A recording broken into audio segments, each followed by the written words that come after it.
Bienvenue sur le plateau de Parole de Lune. Nous recevons aujourd'hui le co-représentant de la France Insoumise dans les Vosges et conseiller municipal d'opposition à Épinal, Fabrice Pizias. Bonjour. Bonjour.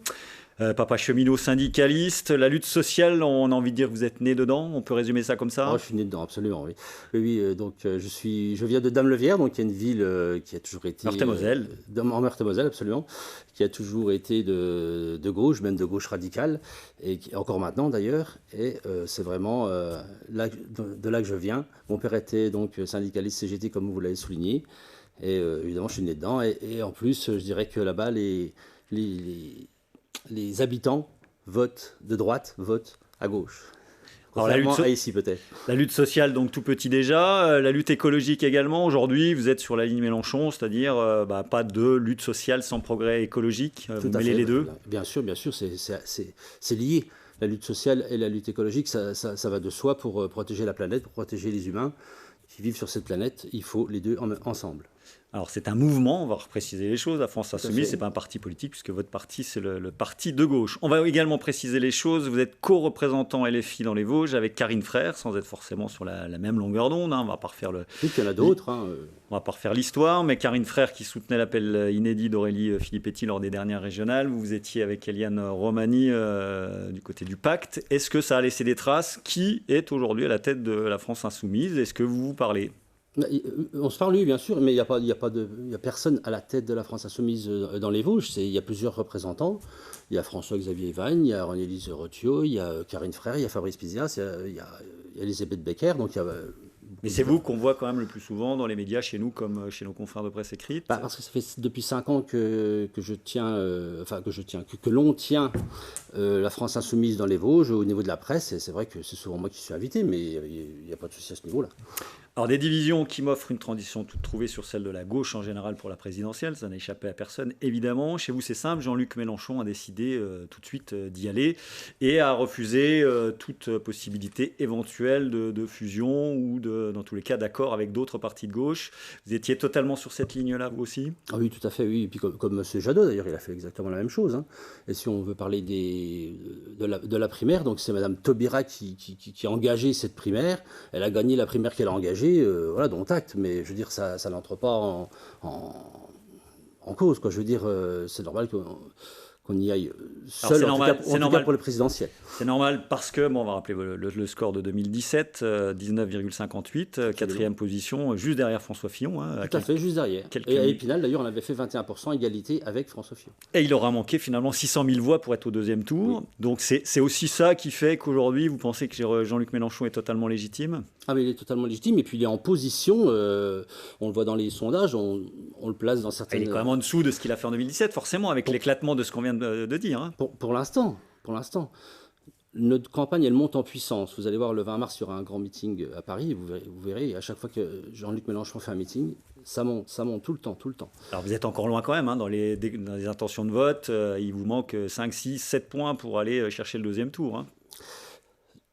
Moi, je dis plutôt que si on regarde Elab ou IFOP, effectivement, mais si on regarde d'autres comme Maris Interactive ou Mediapart ou d'autres, on est plutôt à 12-13. Donc il manque quand même les 5 ou 6 ou 7 points. Il manque 3 ou 4% effectivement pour arriver au deuxième tour. Mais c'est ce que je vous dis, on fait une campagne qui va monter en puissance et vous verrez que il y a 5 ans d'ailleurs, on était à la même position, à peu près au même moment, 2 mois avant. On était à 10%. 10%. Mais il y avait beaucoup moins de candidats à gauche. Est-ce que vous pensez qu'on en a 8 aujourd'hui, alors avec plus ou moins d'intention de vote et de suffrage espéré? Est-ce que vous pensez qu'ils sont tous sur la ligne de départ, sans compter les parrainages, hein, je parle. Est-ce que vous pensez qu'il va encore y avoir des surprises? Est-ce qu'on peut imaginer que certains disparaîtront? Non, je pense qu'il y en a qui vont disparaître. Je pense ou à Anne Hidalgo ou à Christiane Taubira. Christiane Taubira, forcément, il y en a un des deux. On sait qu'il y a des pourparlers entre Jadot et Taubira, par exemple. Hidalgo, avec ses 2,5%, je ne sais pas ce qui va se passer exactement. Je ne suis pas devin, mais forcément, il y en a qui vont disparaître. Avec l'histoire des parrainages qui va compter énormément, évidemment. Ce qui se dit aujourd'hui, c'est que Jean-Luc Mélenchon et les filles n'a pas encore les signatures et les parrainages indispensables.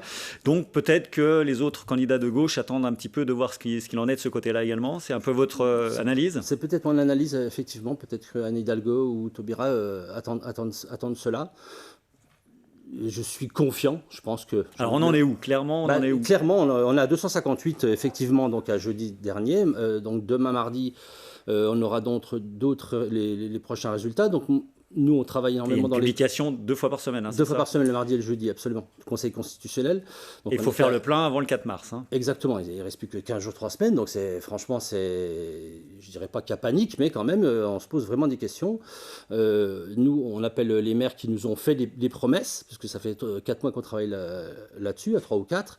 Et on est plus que ça, mais on est 3 référents, 3 co-référents pour la France Insoumise pour les parrainages. Et donc vraiment là, on appelle tous ceux qui. Donc ce matin, j'en ai un qui m'a appelé, un maire de, je dirais pas de où, mais un maire près de Bruyères qui m'a appelé, qui a pas forcément de votre sensibilité. Il n'est pas très loin de notre sensibilité. Parce que c'est ça aussi l'enjeu aujourd'hui, vous avez entendu l'appel de François Bayrou, c'est de se dire, pourquoi pas des maires de sensibilité de droite ou autres qui veulent faire jouer le jeu démocratique et en appellent à des parrainages de leur camp. Absolument. Et moi, j'ai pris rendez-vous donc à ce sujet avec Michel Henrich, avec Monsieur Nardin, avec Michel Fournier. Et alors? Et j'espère qu'il y en a au moins un des 3 qui montrera l'exemple et qui, comme l'a dit par exemple Monsieur Larcher ou Monsieur Bayrou, que vous venez de le souligner, qui ont appelé à parrainer Jean-Luc Mélenchon, au moins pour le pluralisme, pour la démocratie. Alors dans les Vosges, j'en ai là combien d'élus ont donné leur parrainage? Alors effectivement, on est à 2. On sera à 5 a priori cette semaine si les maires qui me l'ont dit, m'ont promis, le feraient. Donc j'en ai déjà eu un qui m'a appelé ce matin, donc on devrait être à 5. Et je pense qu'à l'arrivée, on va être entre 5 et 10, suivant les promesses des maires qui m'ont dit qu'ils le feraient. Vont-ils tenir parole? Je l'espère. On verra ça. Pourquoi la gauche est-elle si faible dans les Vosges et en France également, Fabrice Fizias? Vaste question. Ça, c'est une vaste question. Je pense que ça fait très longtemps qu'on a laissé tomber peut-être les quartiers populaires, j'aurais tendance à dire. Et c'est vrai qu'on n'est pas suffisamment de militants. Voilà, on a notre vie privée, on a notre vie personnelle. Moi, j'ai une vie politique en plus. Donc c'est vrai que c'est un peu compliqué d'aller sur le terrain. Donc on le fait, c'est vrai, pendant les élections. Et ça, c'est vrai pour tout le monde, ce que vous dites là. Tout à fait. Tout à fait, c'est vrai pour tout le monde.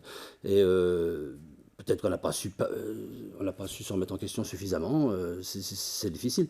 Je pense qu'il y a quand même 2 gauches. Je dirais qu'il y a la gauche radicale et la gauche, le centre-gauche. Et c'est vrai qu'il y a des ponts, effectivement, parce qu'on l'a fait notamment pendant les élections départementales. Et ça a fonctionné. On a eu 35% de voix notamment sur Épinal. Donc vous étiez au 2e tour. On était au 2e tour. J'étais au 2e tour. Vous avez éliminé le Rassemblement national. Là, absolument. C'était une certaine fierté. Alors, y aura-t-il 4 candidats LFI aux législatives? C'est également la question qui se pose après la séquence présidentielle. Où est-ce que vous en êtes aujourd'hui? Pour l'instant, donc on est en train de choisir, de désigner des chefs de file. Donc ce n'est pas terminé encore là à l'heure actuelle. Il y aura donc à parité, donc il y aura 4 chefs de file pour l'instant qui devraient être a priori donc les candidats, mais c'est encore pas sûr que ce soit réellement les candidats. En tout cas, pour l'instant, il y aura quelqu'un de la France Insoumise, ça c'est certain. C'est certain, à part qu'il y ait peut-être des désistements, mais a priori c'est ça. Et Fabrice Fizias? Fabrice Fizias, pour l'instant, il ne sait pas. Il est candidat à la candidature, mais il n'est pas sûr encore pour l'instant d'être le candidat dans la première circonscription. On suivra ça. Un petit mot sur vos indemnités. On va envoyer le tableau qui est souriant, on va dire ça comme ça, puisque c'est simple. En tant que conseiller municipal d'Épinal et conseiller communautaire, on n'est pas d'indemnité. Quand on s'est parlé pour préparer cette émission, on m'avait dit moi, je ne trouve pas ça normal. Expliquez-nous. Absolument. Alors, j'ai fait un petit calcul, justement, et je suis présent à 6 commissions, plus les évaluations publiques, donc ce sont des missions de la commune. Donc ça c'est au conseil municipal. Au conseil communautaire, je suis présent à 11 commissions. J'ai calculé, ça fait 40 heures sur 6 semaines, sans compter la préparation des dossiers. Donc si on ramène au mois, ça fait 35 heures, c'est-à-dire ça fait une semaine de 35 heures où je suis en train de travailler pour la municipalité ou pour la communauté d'Aglo. Donc j'estimerais absolument tout à fait normal que l'on soit indemnisé. J'ai des collègues.